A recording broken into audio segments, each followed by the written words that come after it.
Vous êtes en train de regarder le début d'un film. À votre avis, ce film, c'est un documentaire ou une fiction ?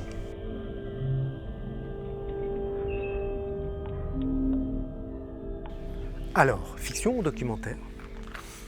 C'est une fiction. Enfin, c'est un petit peu aussi un documentaire. Mais ce n'est pas un documentaire fiction. Alors en fait, c'est quoi ? Le documentaire et la fiction ne sont pas aussi différents qu'on l'imagine. Ils ont le même ADN et on peut considérer qu'ils sont jumeaux. Les images que vous venez de voir sont tirées d'un film d'un cinéaste indépendant qui a une démarche expérimentale. Il a réalisé 2 films courts qui ont vocation à servir de travail de recherche pour un long métrage de fiction. Dans ces 2 films, il utilise exclusivement des images du réel. Je vous propose d'analyser son travail qui nous éclaire sur ce lien de parenté entre le documentaire et la fiction. Mais avant, il faut revenir aux origines du documentaire. Robert Flaherty est l'un des pionniers du documentaire et Nanook of the North, sorti en 1922, est sans doute le premier documentaire ethnologique. C'est aussi un docu-fiction, c'est-à-dire que le fond est documentaire et la forme est fictionnelle. Dans ce film, les acteurs sont d'authentiques Inuits qui jouent leur propre rôle. Ce qu'on voit, ils le font réellement dans leur quotidien. Mais Flaherty leur a demandé de le faire spécifiquement pour la caméra. Et il a sans doute introduit quelques éléments de mise en scène.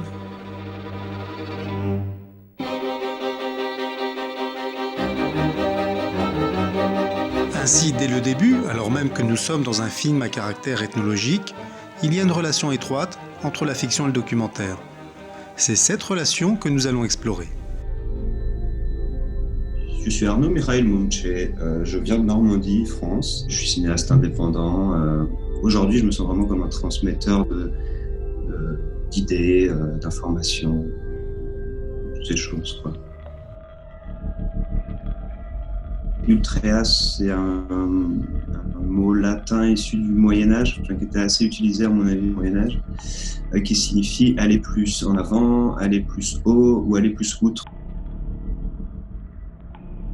Un film un peu que je suis obligé de catégoriser comme expérimental, mais moi je le vois vraiment comme une fiction empreinte de réel.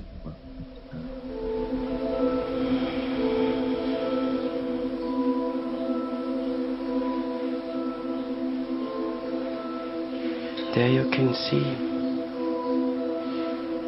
this is your reality. La démarche d'Arnaud est de créer un nouveau mode narratif. Dans un premier film de 9 minutes, fait dans un style documentaire, il questionne la voix off et son rapport avec l'image.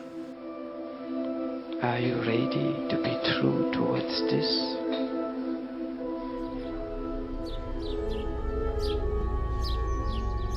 Dans le deuxième film de 18 minutes, qui se veut fictionnel, il expérimente un mode narratif hybride. Et je crois fondamentalement que c'est possible de faire un objet cinématographique qui mixe film et littérature. Essayer d'offrir à un spectateur l'expérience de regarder un film et en même temps d'avoir le sentiment de littérature, c'est vraiment 2 effets différents, cinéma et littérature. Hybrider ces 2 effets, c'est un peu ce que je cherche. C'est un curieux concept, en tout cas peu commun, cette idée d'un film hybride, moitié livre, moitié cinéma.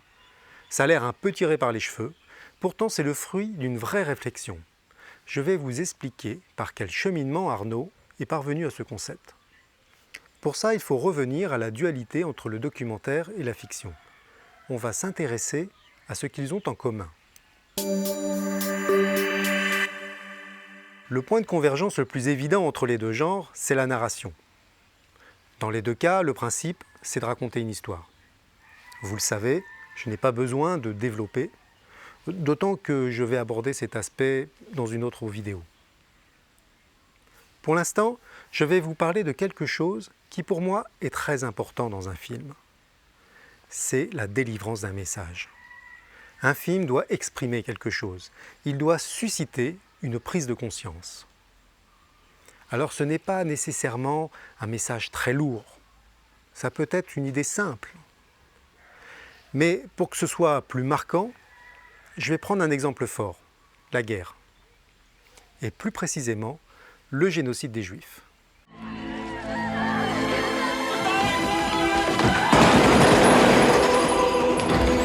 Prenons le cas de la fiction.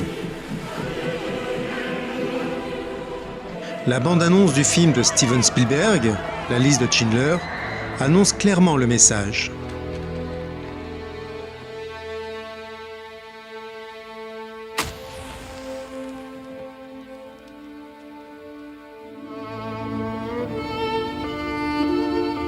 La loi m'obligeait à vous le dire, monsieur, je suis juif.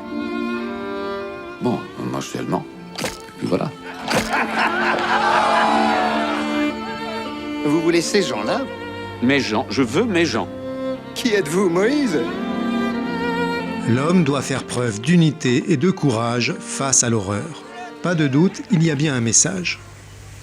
Pour le documentaire, c'est encore plus évident. Par exemple, avec Shoah, Claude Lanzmann dénonce l'horreur des chambres à gaz, avec la volonté d'en parler librement, sans filtre, de sorte que l'humanité puisse se réconcilier avec elle-même.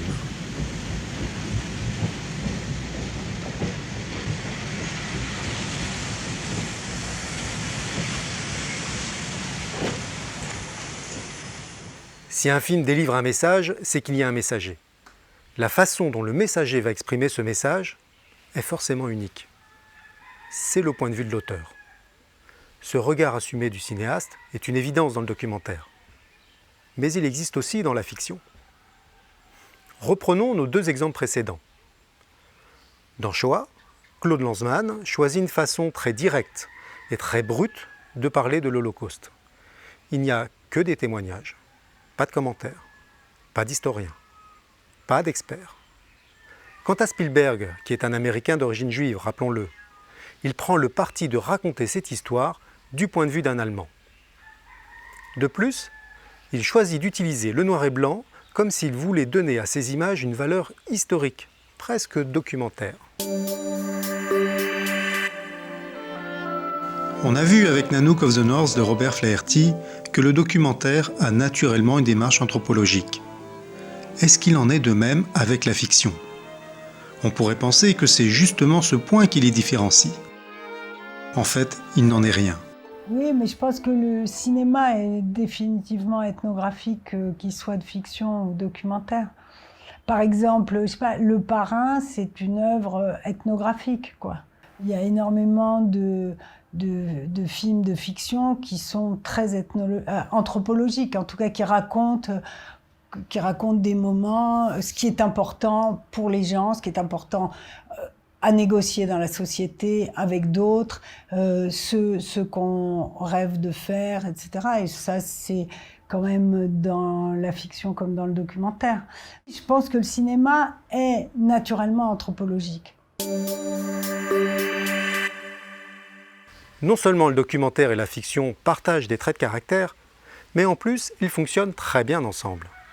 On a vu que Nanook of the North de Robert Flaherty était un mélange des deux. Le docu-fiction est d'ailleurs souvent utilisé dans le documentaire historique quand les images d'archives n'existent pas.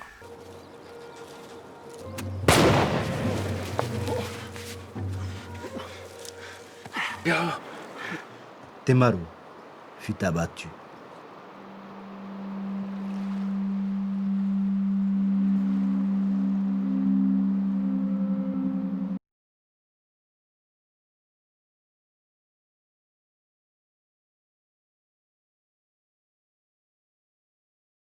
L'inverse existe aussi, la fiction utilisant parfois les codes du documentaire pour proposer une expérience plus réaliste de la narration. Ainsi, le scénario du projet Blair Witch, film d'épouvante, reprend même le prétexte du tournage d'un documentaire pour accentuer le sentiment d'horreur. Je veux demander pardon. J'ai eu l'impression qu'il y avait une chose près de moi, ce genre de chose qui donne le frisson. Ils ont fouillé sa maison et ils ont découvert les cadavres de 7 gosses de la région. Je viens de me réveiller il y a à peine 2 secondes. Il y a des petits tas de pierres devant notre tente. Je regrette. Plus subtilement, le dernier film de Werner Herzog, Family Romance, flirte avec la limite du réel et du fictif. Dans ce film, le personnage principal est un acteur qui incarne des personnages dans des situations de vie réelles.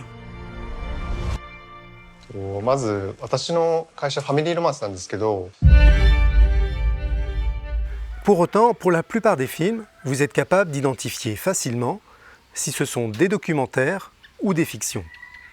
Comment faites-vous la différence? Après tout, à part le cas particulier du film d'animation, on filme forcément quelque chose de réel. Exactement, tout est réel. Ouais. Je crois que pour moi, ce qui est réel, c'est ce qu'on essaye de faire le moins factice. Un tournage de cinéma français ou hollywoodien, tout est fait pour que ce soit factice quelque part, parce que les lumières sont travaillées, c'est maquillé, même les décors, c'est du carton-pâte. Ainsi, le réel revêt plusieurs réalités. Une réalité brute, avérée pour le documentaire, et une réalité factice, reconstruite pour la fiction. Ça veut dire qu'il y a une bonne dose de subjectivité dans le réel. Une subjectivité que Arnaud exploite.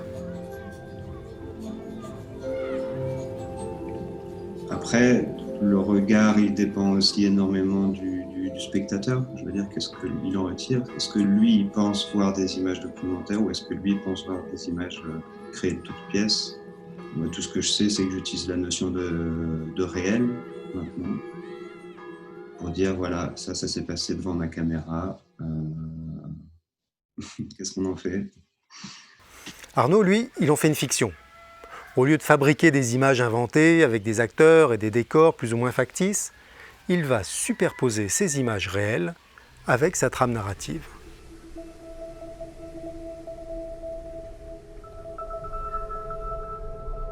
Tu pars du documentaire et tu mets vraiment une dimension au-dessus fictionnelle qui fait que les deux jouent. Et moi, je l'assume clairement et j'ai envie de jouer de ça. Ce jeu entre fiction et documentaire, il y en a qui ne l'assument pas du tout et qui se disent faire du documentaire et ils croient refuser la fiction alors que si, il y a quand même un espace fictionnel. Il y en a qui se disent je fais de la fiction et ils n'arrivent pas à voir que parfois ils sont dans des démarches documentaires. Moi, je me fiche de tous ces débats. Je prends réel, documentaire, fiction et je joue avec tout ça.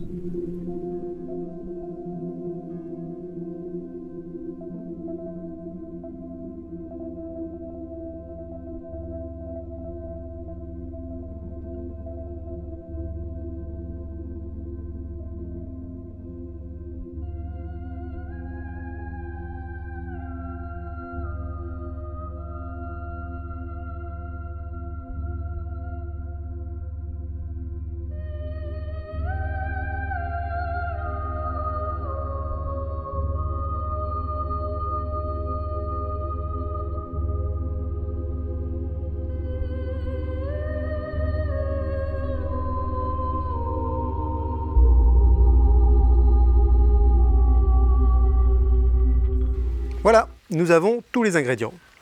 Des images issues du réel et une trame narrative. Là-dessus, Arnaud rajoute du texte pour réaliser son concept de livre cinématographique. Je vous ai parlé de 3 notions fondatrices d'un film. La narration, le message et le point de vue de l'auteur. Alors la narration, on l'abordera dans une autre vidéo, comme je vous l'ai dit. Le message et le point de vue de l'auteur, c'est ce qui définit le cinéaste. C'est la valeur ajoutée qu'il apporte au réel.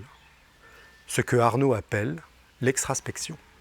Et le réel est une extraspection, c'est-à-dire qu'on se confond dans le réel. La personne qui a envie de le traduire, d'abord doit passer par aller chercher qu'est-ce qu'il doit filmer, qu'est-ce qui l'intéresse, ses centres d'intérêt. Ensuite, le côté pictural, les lignes, les couleurs, etc., les atmosphères. Il y a un vrai travail d'abord de soi, quoi, aller chercher le réel, se confondre.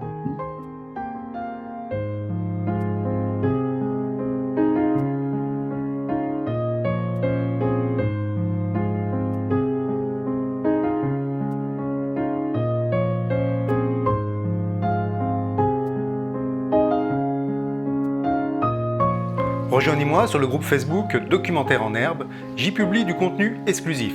Le lien est dans la description. Il y a également un lien pour vous permettre d'accéder à un petit bonus qui devrait vous plaire.